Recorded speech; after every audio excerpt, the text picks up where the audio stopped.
Welcome back everybody. So this is gonna be a really quick update video for you guys on stock market. And before we get started, please hit that like button, and 100 plus likes on this video would be greatly appreciated, guys. And if you're new here, consider subscribing.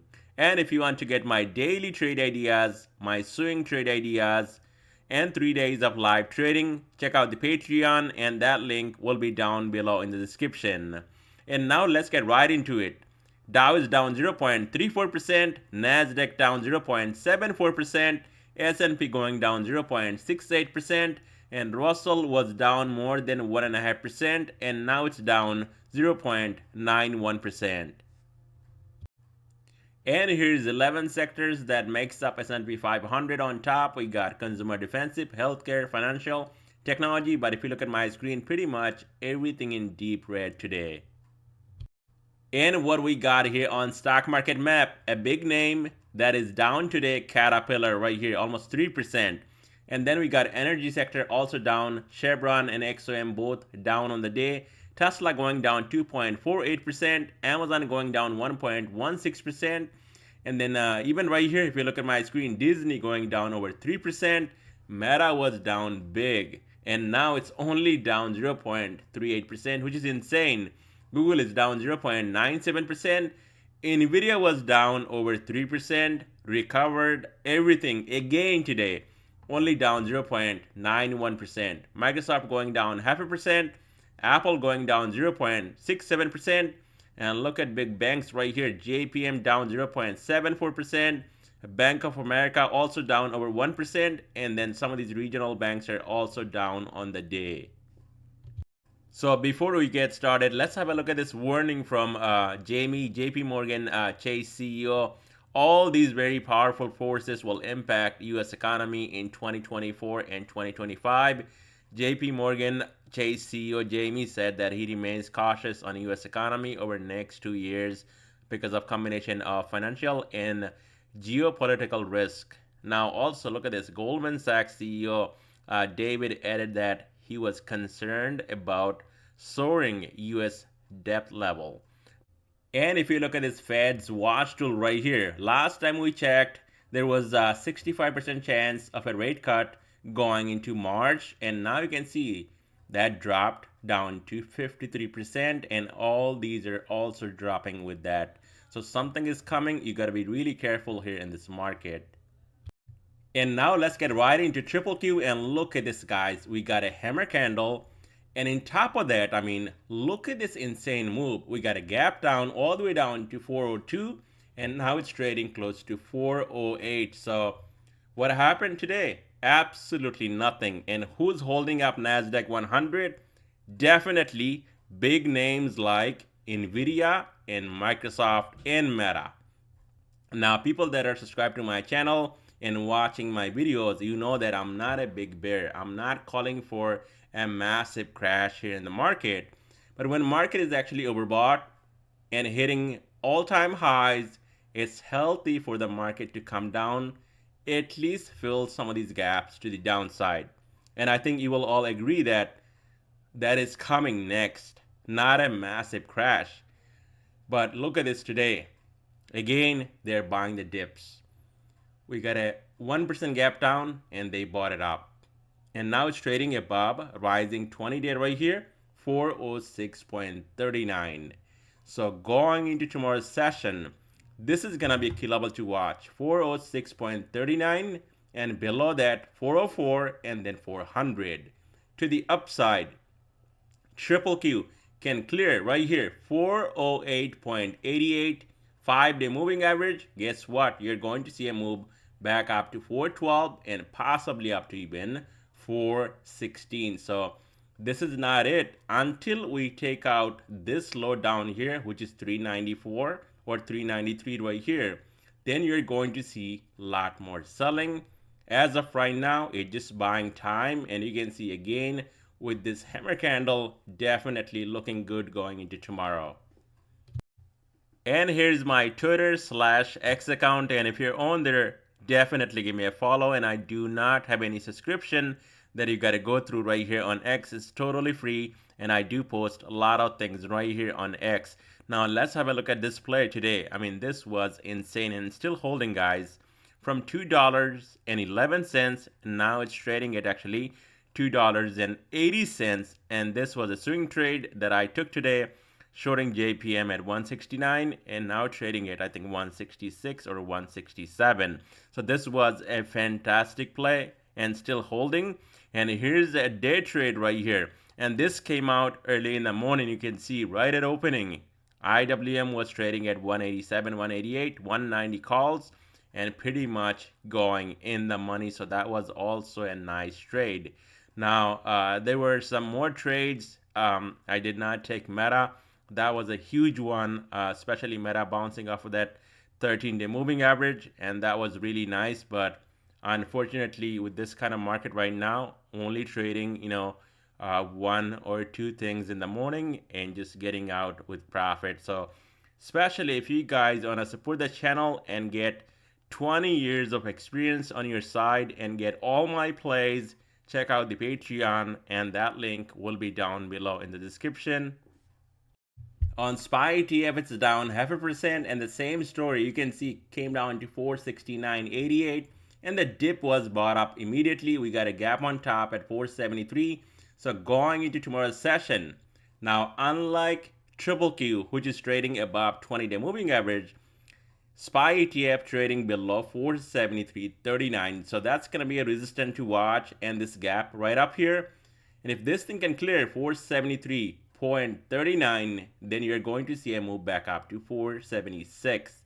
Below 473, this thing can come all the way down to 467, and that is where bulls needs to hold right here, 467, because if that gives up, you're going to see a huge dump off all the way down to 460 on SPY ETF.